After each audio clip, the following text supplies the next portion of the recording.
Olá, amados, paz e bem, eu sou Melquisedeque e estou aqui para os comentários da lição desta semana. Lições bíblicas da editora CPAD Classe de Jovens, quarto trimestre de 2023. Como você sabe, nesse trimestre nós estamos estudando sobre fé. E a lição de hoje, a lição de número 5, tem como tema fé para crer que a vida não surgiu do acaso. Mais uma lição com um tema bastante complexo, mas um pouco mais intuitivo, um pouco mais fácil que a lição passada, da semana passada. E com isso nós iremos aqui, na medida do possível, pela graça de Deus, estudarmos esta lição de hoje. Lembrando que você, sendo um assinante do ebdenfoco.com, você tem os slides da revista CPAD 100% baseado na revista, com imagens de qualidade e prontos para serem usados. Slides DBD prontos para serem usados, o que dá a você muito mais tempo para você preparar a sua aula estudando o conteúdo. Temos experiência na produção de slides e subsídios da revista CPAD desde 2016 e já fizemos mais de 750 slides e você pode baixar todos eles aqui no ebdenfoco.com. Seja um assinante, acesse www.ebdenfoco.com e você irá ter acesso a todo esse conteúdo. Temos uma equipe qualificada que se dedica toda semana para entregar o melhor conteúdo para você. O conteúdo da assinatura contém os slides das lições de adultos, slides das lições de jovens, mais bônus, slides de escatologia, sermões em PDF, curso básico de teologia e cursos diversos. Acesse o site ebdenfoco.com ou entre em contato conosco pelo WhatsApp para mais informações. Muito bem, vamos então para o nosso comentário. O texto bíblico da lição de hoje nos diz: do Senhor é a terra e a sua plenitude, o mundo e aqueles que nele habitam. Salmo de número 24 e verso 1. Então, este verso, o verso 1 do Salmo 24, ele traz a ideia central da lição de hoje, que o mundo, o universo, todas as coisas que existem não surgiu do acaso, não é obra do acaso. Deus criou todas as coisas. Resumo da lição: os céticos acreditam que o mundo pode ter surgido do acaso, mas nós cremos que Deus tudo criou e governa as suas criaturas, né? Deus é criador e ele é também sustentador e governador de tudo que ele criou. Os textos básicos dessa lição, Salmo 33 e Provérbios 8. Eu não vou me deter no texto por uma questão de tempo, você faz aí a leitura e o acompanhamento dos textos. Vamos para a nossa introdução. Quem tem medo das teorias que explicam a origem da vida e do universo? Ou que pelo menos tentam explicar. Mas uma vez que é teoria, não explica de fato. Nós não temos receio de estudá-las, pois cremos que Deus criou e sustenta o universo e a vida. A temática da lição deste domingo é a respeito do criacionismo. Veremos que a criação é um fato descrito nas Sagradas Escrituras. E o que é muito importante, eu quero até recomendar a vocês, vou ver se eu consigo colocar na descrição desse vídeo, dessa aula, o link.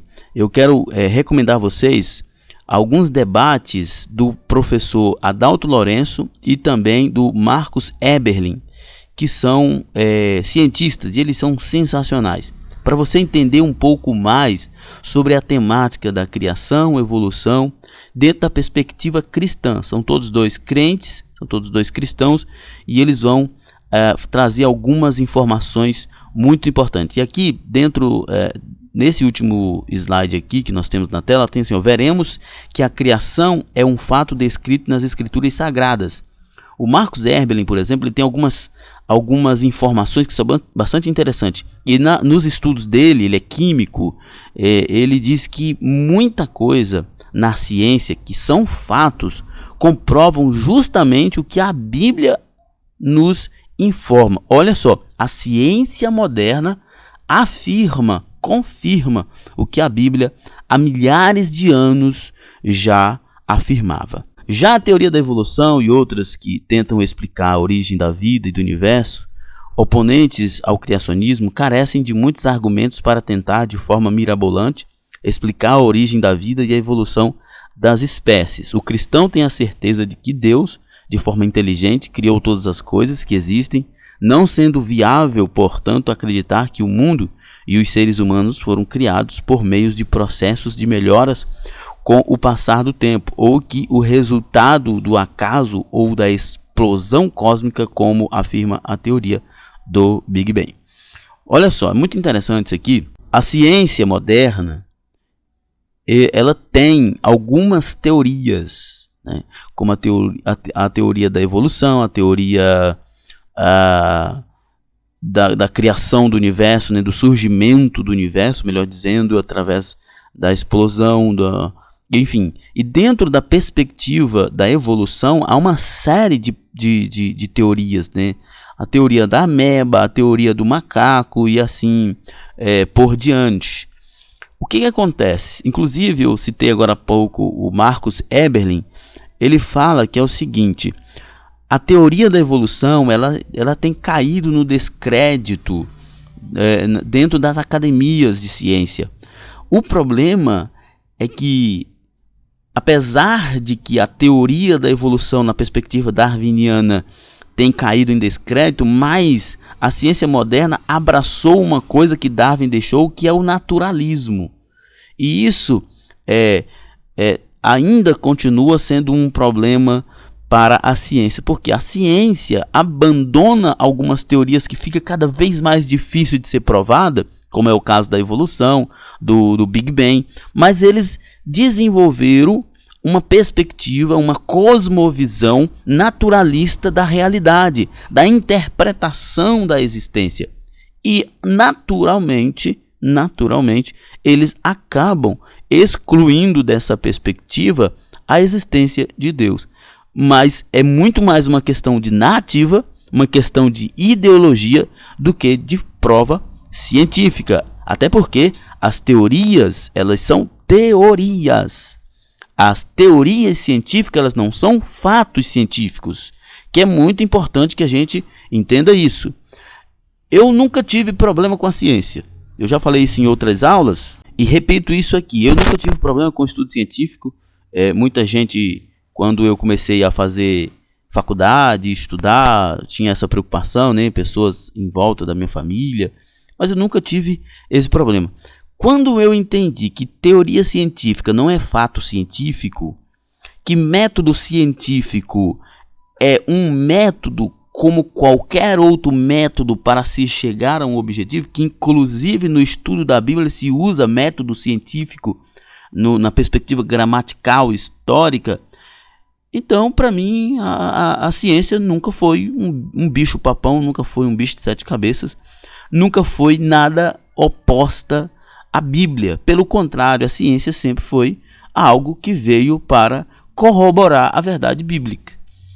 Como eu já falei em outras lições, e o professor Adalto Lourenço fala isso, muito que nós temos na mídia é a perspectiva do cientista que é naturalista e não o fato científico. Primeiro tópico, o ensino científico, o método científico. O que significa? De forma resumida, podemos dizer que é um conjunto de regras que formam etapas a serem seguidas para obter o conhecimento durante a investigação científica. De maneira bem sucinta, podemos afirmar que o método científico nada mais é do que fazer uma pergunta, supor uma resposta, testar a resposta e chegar a uma conclusão. Isso é muito interessante. Muito interessante. Perceba que aqui o comentarista dá o caminho. O método científico é fazer a pergunta, supor a resposta. Essa é uma questão importante dentro da perspectiva científica, que é o do supor a resposta. Que quando a questão é mais simples, quando a questão é mais matemática, mais física ou química, faz-se a pergunta, supõe a resposta, faz os testes e chega-se à conclusão que muitas vezes é contrária à resposta que se sugeriu. Mas quando não se chega a essa conclusão, a essa exatidão, cria-se narrativas em cima de uma perspectiva científica. E é por isso que o doutor, e professor Adalto Lourenço disse que muitas vezes, mais do que o método, do que o fato científico, tem a perspectiva naturalista do cientista sobre aquela questão, que é muito uma questão de ele querer que aquilo seja daquela forma e que não afirme o que a Bíblia diz. Por ele ser naturalista, por ele ser ateu, então ele narra a perspectiva da forma que ele enxerga. E como diz Leonardo Boff, que é um teólogo católico, ele diz que todo ponto de vista é visto de um ponto. E se você não tiver humildade para mudar o ponto, para poder então ter um outro ponto de vista, você vai afirmar aquilo que você quer afirmar, mesmo que isso não seja verdade. O método científico é livre de preconceitos no que se refere a teorias, ideias filosóficas ou religiosas. Com a pesquisa, espera-se que os dados coletados apresentem novos conceitos. O cientista vai buscar sintetizar essa descoberta em uma lei, uma equação, por exemplo. Então, por um processo de indução, o cientista chega a algumas hipóteses mais amplas e a princípios com o objetivo de juntar várias leis possíveis. Então você percebe que todo cientista ele começa com suposições. E aí, para chegar numa lei, como por exemplo a lei da gravidade, as leis de Newton, que são leis de fato, ele, como bem vai dizer aqui o comentarista mais na frente, ele descobriu, ele não criou as leis. Até se chegar a essas leis, a esses fatos científicos, passa-se muito por hipóteses, por induções, por teorias. E nem sempre os fatos são uma corroboração das perguntas que foram feitas no início. Mas muito acontece do cientista narrar a sua perspectiva ou até mesmo descrever o fato científico dentro de uma perspectiva naturalista, que é a perspectiva dele, e não de uma perspectiva isenta. A partir de diferentes teorias, o cientista tentará então apresentar as hipóteses que sejam possíveis de serem testadas por meio de observação. Por fim, espera-se que os testes confirmem as hipóteses relativas a uma das teorias surgidas no processo. O crente entende e faz uso do método científico, não há problema nenhum nisso. Mas nós não precisamos do método científico para provar que Deus existe e então crer em Deus. Para provar que foi Deus que criou, formou os céus e a terra, e pelo poder da sua palavra, e sustenta ele, como diz em Gênesis no capítulo 1, verso 1, no princípio criou Deus os céus e a terra. Nós não precisamos do método científico, é aí que entra a fé. Por quê? Porque o método científico não alcança. O método científico não alcança o que é Deus. Porque o método científico alcança aquilo que é palpável. E Deus não é. Não existe nenhum problema em viver no mundo onde existem coisas que estão além da nossa compreensão, além das possibilidades científicas.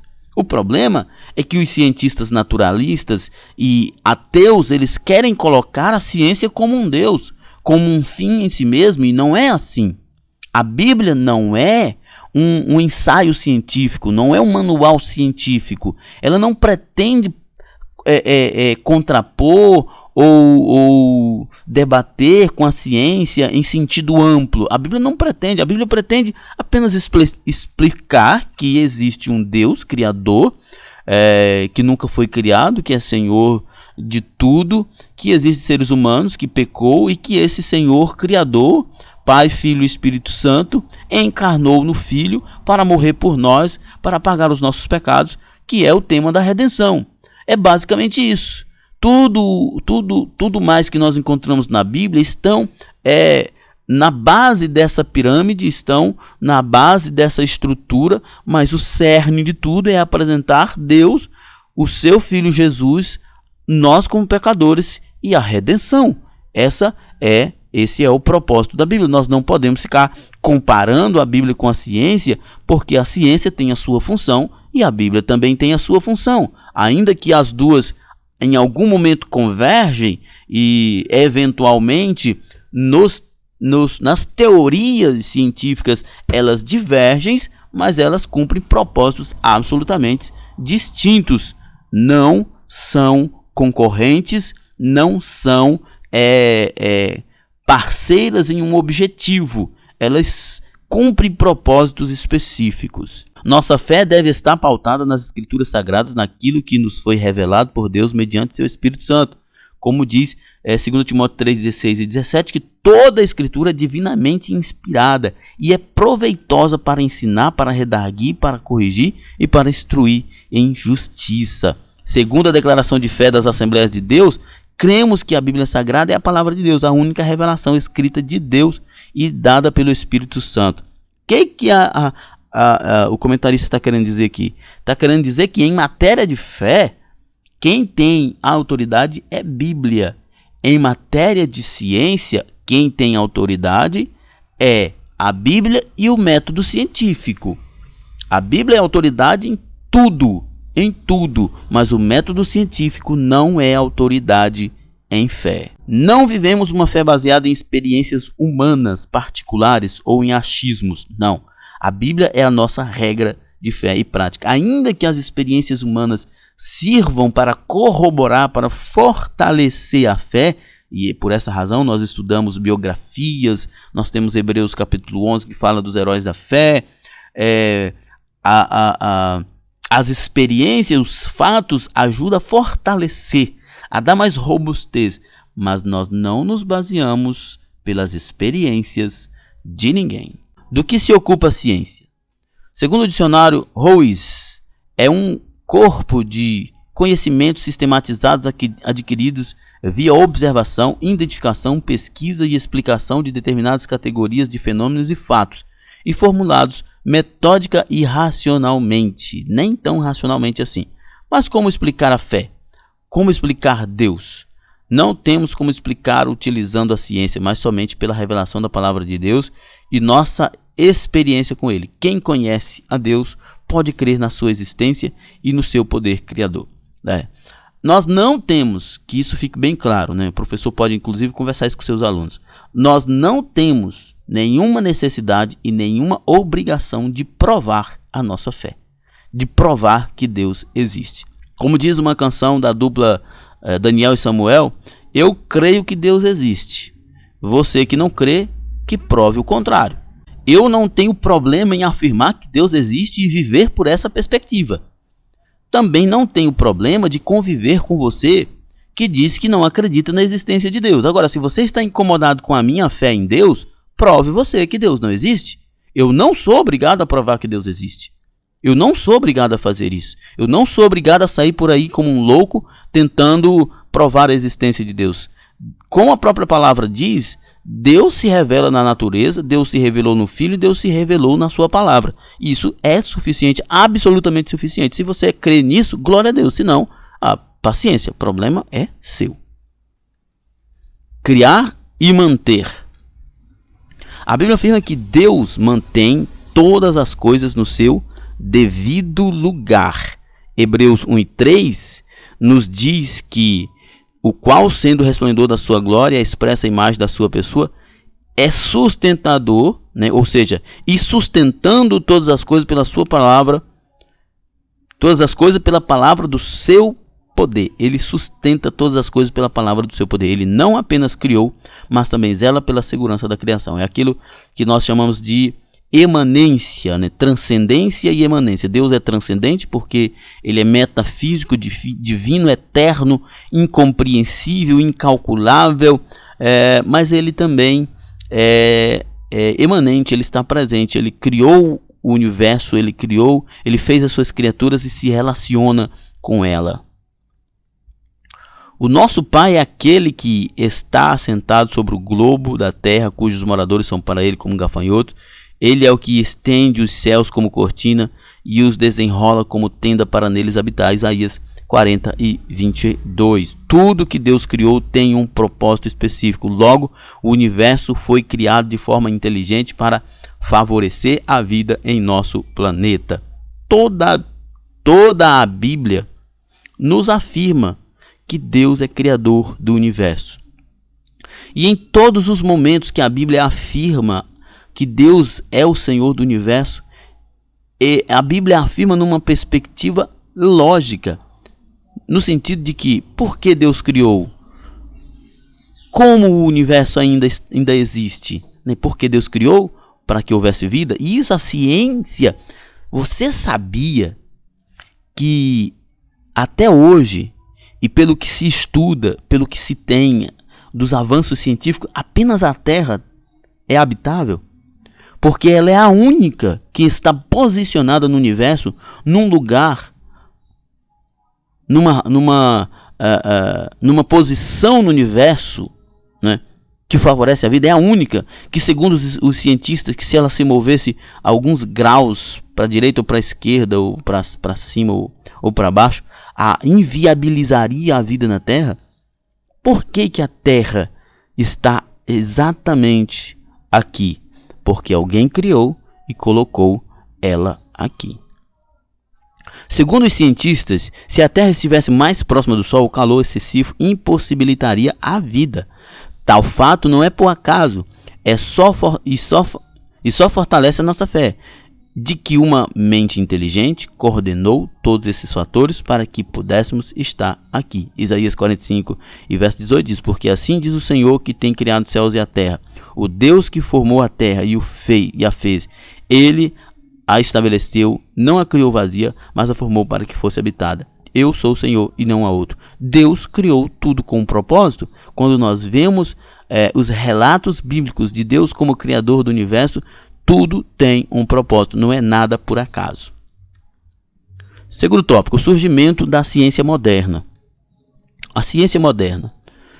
Segundo Mitchell Palmer, os procedimentos e modelos de pensamento que eventualmente ordenam a ciência moderna começaram a tomar forma no século XVI com Copérnico e continuou no século XVI com outros astrônomos e matemáticos. Copérnico é o pai da ciência moderna, né? É um dos grandes nomes da ciência moderna.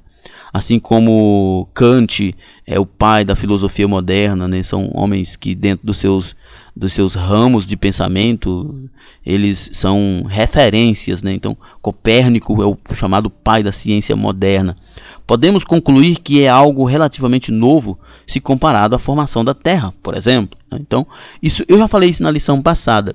Não devemos ficar espantados nem com o que os métodos científicos apresentam, nem com o que lhes falta, porque o universo é muito mais antigo do que o método científico e é muito mais vasto do que a capacidade humana. Então, tudo o que se sabe do universo é muito pouco para o que o universo é.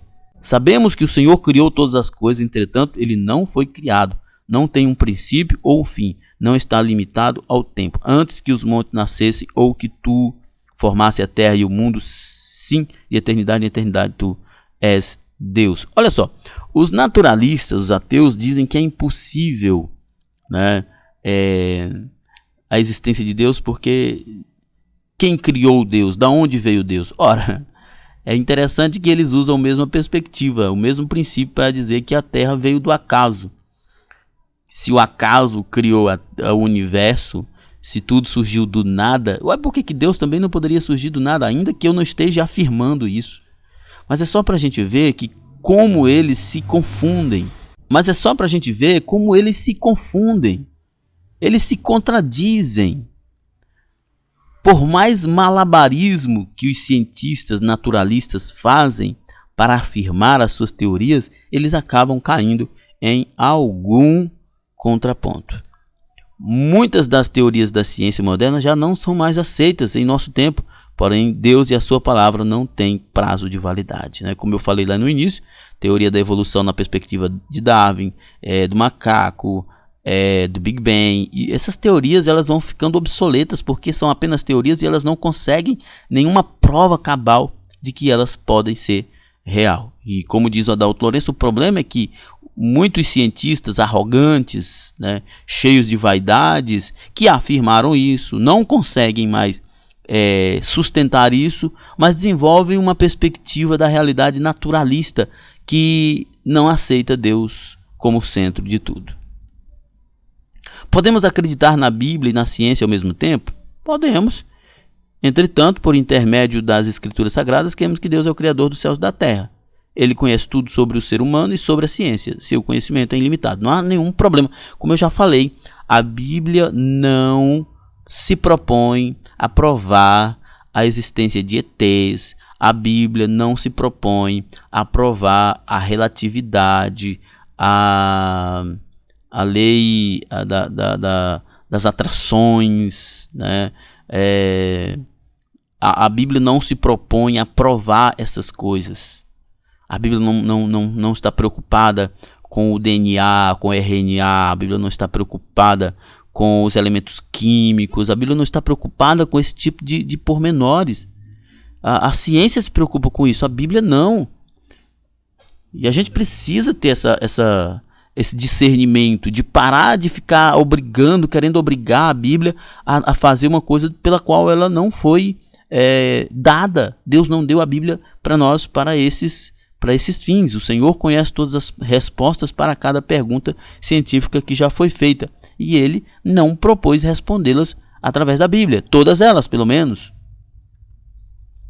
Nada está oculto aos seus olhos. E não há criatura alguma encoberta diante dEle. Ele é o único que sabe tudo. O que o homem pensa. Precisamos ter maturidade cristã. Isso aqui é muito importante, né? Diz um certo pregador: você costuma dizer que só Deus conhece o meu coração, e isso deveria te deixar um pouco preocupado, porque os seus pecados mais vis estão ocultos em seu coração. E olha só, Deus é o único que sabe. Precisamos ter maturidade cristã para não sermos enganados pelas vãs filosofias e as teorias da ciência que tentam desacreditar a palavra de Deus e o seu poder. Eu volto sempre a frisar, e o professor deve falar isso com seus alunos: gente, entenda, método científico, prova científico, fato científico é diferente de teoria científica. Teoria é um conjunto de argumentos possíveis, prováveis, mas não provados. A maturidade espiritual vem com o exercício das disciplinas cristãs, leitura da palavra, oração, jejum.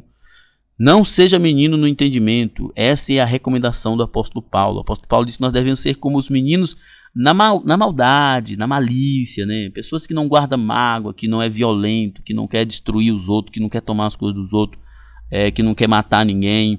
Mas quanto ao entendimento, sejamos mais espertos, sejamos mais maduros. Não sejamos como criança que se deixa enganar por um pirulito ou um pedaço de doce. A leitura científica e a Bíblia. A Bíblia não é um tratado científico. Entretanto, nela, em especial no livro de Gênesis, encontramos a explicação para o princípio do universo, da terra, das pessoas, do pecado e do plano de salvação divino. Exatamente isso que eu falei. Isso aqui é uma coisa muito legal que o professor deve explorar com seus alunos. Gente, entenda, a Bíblia não é um tratado científico. A Bíblia não tem por objetivo provar todas as perspectivas científicas, todas as teorias científicas, nem provar e nem reprová-las.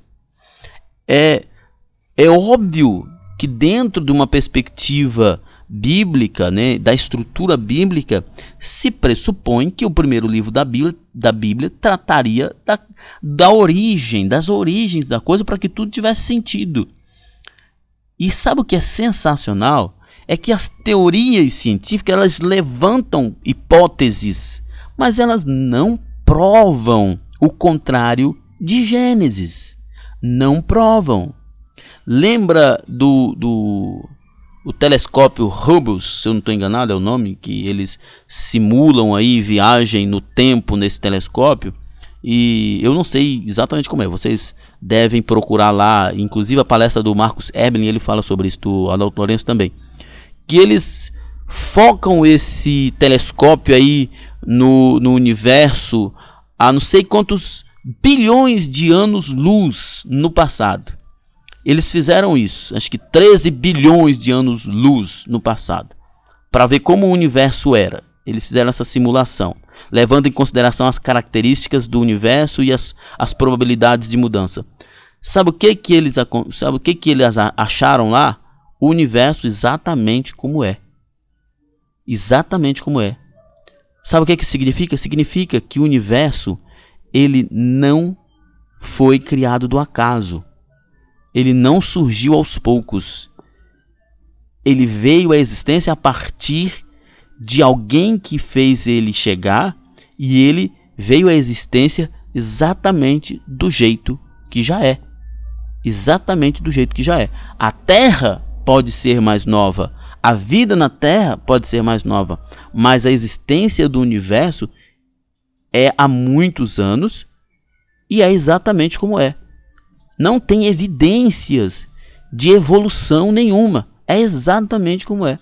A única evolução, ou melhor, que o cientista nem considera evolução, a única coisa que se observa claramente na história da existência é que há adaptação das espécies, não evolução. E muitas vezes pessoas confundem a adaptação de espécies com evolução, o que são coisas totalmente diferentes. Muitos cientistas cristãos foram motivados pela Bíblia a estudar, pesquisar e escrever suas teses e livros. Segundo Debbie Brazley, as primeiras pessoas a usarem o método científico eram cristãos. Eu estou dizendo, gente, nós usamos ciência no estudo da Bíblia, métodos científicos provados. Porque a Bíblia, como diz aqui, não é um tratado científico e não está preocupada em provar ou discordar das teorias científicas modernas. A Bíblia não tem esse objetivo, essa proposta. Ela é exatamente perfeita naquilo que propõe. Conhecer Deus, revelar quem é o homem, o seu pecado e revelar a salvação. Você pode estudar, aprender e buscar conhecimento, mas não deixe de ler e meditar nas Sagradas Escrituras, pois ela vai proteger você de toda mentira e engano, da extrema corrupção que haverá nos últimos tempos. Que fique bem claro para nós cristãos que a ciência não é inimiga de Deus, não é inimiga da Bíblia. O que acontece é que todo mundo precisa de uma base sustentatória de toda a sua perspectiva de vida. Lembra do que Jesus disse que do homem que construiu a casa na areia e outro construiu na casa na rocha? É mais ou menos essa ideia. Toda a vida nossa precisa ter uma base sólida, e a Bíblia sempre é a nossa base sólida. Você pode transitar, você pode andar pela ciência, pela filosofia, pela cultura, você pode pesquisar, estudar, se formar em tudo isso tranquilamente. Mas nunca perca a base, a palavra de Deus. As escrituras sagradas armazenam o poder de Deus em seu interior para você usar quando precisar, em especial no universo acadêmico. Como diz o Salmo 119 e 105, lâmpada para os meus pés é a tua palavra e luz para o meu caminho. Nunca serei colocado em trevas quando eu vivo estudando a Bíblia. Terceiro tópico, a origem, um início absoluto. O livro de Gênesis inicia com uma afirmação: no princípio criou Deus os céus e a terra era sem forma e vazia. O Antigo Testamento e o Novo Testamento revelam que no princípio absoluto só havia Deus e que todo o mundo foi formado por ele. Nós temos aqui uma série de textos, mas eu destaquei apenas dois aqui. O Salmo 33, versos 6 a 9, que diz: pela palavra do Senhor foram feitos os céus e todo o exército deles, pelo espírito da sua boca, ele ajunta as águas do mar como um montão, põe os abismos em tesouros. Tema toda a terra ao Senhor, temam todos os moradores do mundo, porque falou e tudo se fez, mandou e logo tudo apareceu. E nós temos Hebreus capítulo 3, verso 11, que diz: pela fé entendemos que os mundos foram pela palavra de Deus criados, de maneira que aquilo que se vê não foi feito do que é aparente. Ou seja, todo o universo veio à existência pela palavra de Deus e não precisou de algo pré-existente para existir, apenas a ordem de Deus. Einstein, um renomado cientista, reconheceu a presença de um poder racional superior. Ele era muito inteligente, por isso reconheceu que alguém infinitamente maior criou todas as coisas. Newton descobriu a lei da gravidade, mas não inventou. O criador dela é Deus. Ele criou cada molécula, átomo, cada pedacinho do universo com um propósito, uma função. Isso é sensacional. Marcus Eberlin fala muito sobre essas questões, que os estudos científicos provam que Deus, na verdade, está presente na sua criação. Eu lembro do professor Adalto Lourenço também dizendo que todo criador deixa a sua marca, e Deus criou o universo e deixou a sua marca.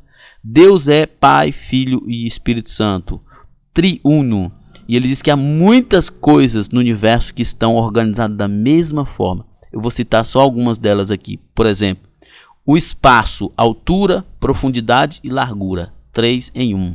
Os estados da matéria, gasoso, sólido e líquido, 3 em 1. E assim por diante, né? É muito interessante. Deus deixou o seu DNA, a sua marca, no universo criado por ele. Um acaso. O universo é tão complexo e perfeito que jamais poderia ter surgido de um acaso.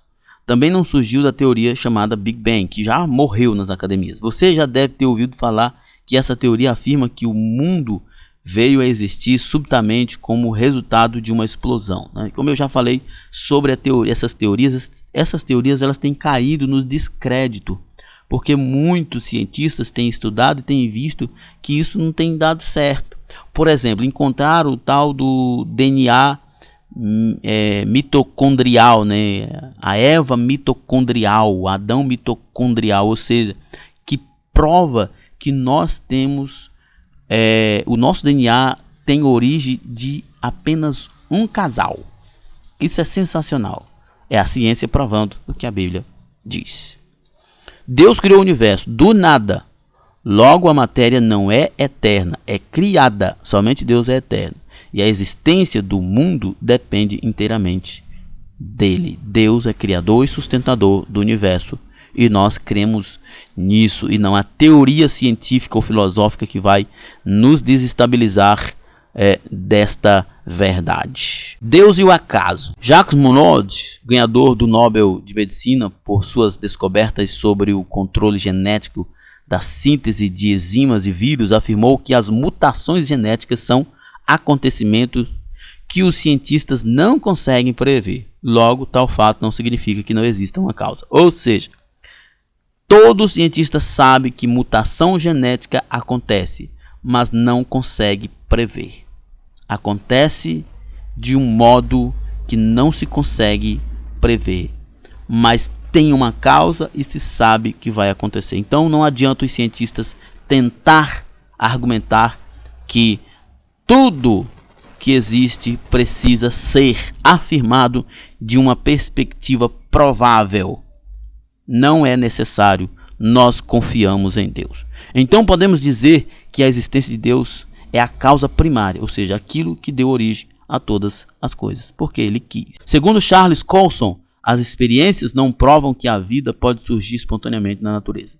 Ao contrário, elas dão evidências experimentais de que a vida só pode ser criada por um ser inteligente que dirige e controla o processo. Mais uma vez, eu vou repetir, que eu acho que é muito importante. As teorias científicas, elas estão passando por revisões, porque elas não conseguem mais se sustentar pelas descobertas novas da própria ciência moderna. Então é importante nós lembrarmos que nós, cristãos, não precisamos temer a ciência, muito pelo contrário. Nossa conclusão: cremos que Deus é o criador do universo, e os seres humanos não são uma combinação de fatores aleatórios que acidentalmente se juntaram e deram origem à vida. Não tenha medo ou vergonha de revelar a sua fé em Deus, pois é preciso ter mais fé para acreditar na teoria da evolução do que no criacionismo. Como crentes em Jesus Cristo, não desprezamos a ciência, mas cremos que a Bíblia é a inerrante palavra de Deus e ela tem todas as respostas a respeito da criação e do universo do homem. A Bíblia, como eu disse, não é um tratado científico e não pretende provar os pormenores da ciência, mas nela nós temos o que precisamos para crer em Deus e entender que Ele é Criador do universo. Muito bem, então, chegamos ao final de mais um comentário. Você que faz uso dos slides produzidos aqui pelo EBD em Foco, quando você estiver ministrando, tira uma foto e nos envie. Acesse o site ebdemfoco.com, entre em contato conosco pelo WhatsApp para mais informações. Muito bem, chegamos ao final do nosso comentário. Que Deus em Cristo nos abençoe e até a próxima. Paz e bem.